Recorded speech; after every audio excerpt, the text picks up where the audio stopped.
Thank you very much. Thank you all. It's a pleasure to be with you. You know it, in this room, we are all immigrants. We're of different faiths, from different countries.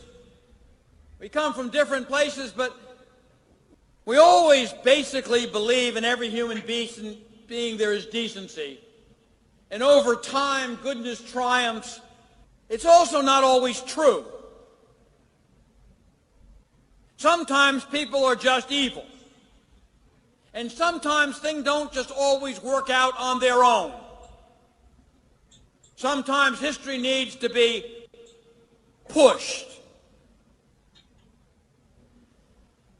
Things will not change in Iran unless we make them change.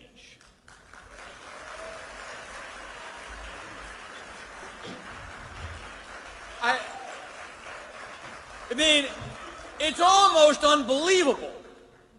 But Iran now has a president who's afraid to go to Scotland, can't come to New York because he's afraid of getting arrested as a war criminal. You can't make this stuff up. The isolation is almost complete.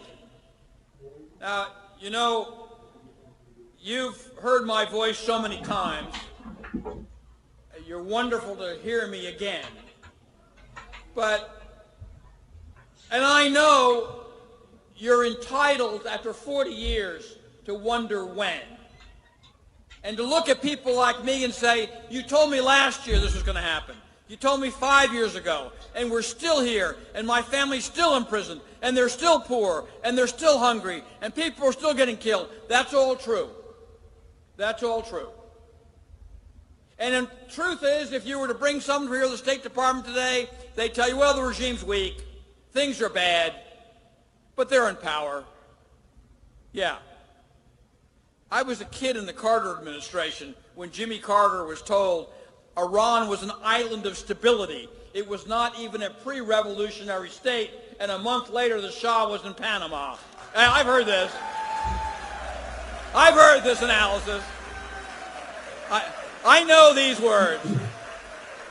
Yeah, these dictators, these despots always look strong until they're not.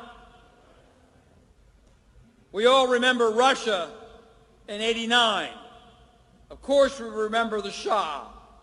History is full of these instances. When you least expect it, you know they're going to fall. You know it is soon. You know it is going to happen because you know the Iranian people.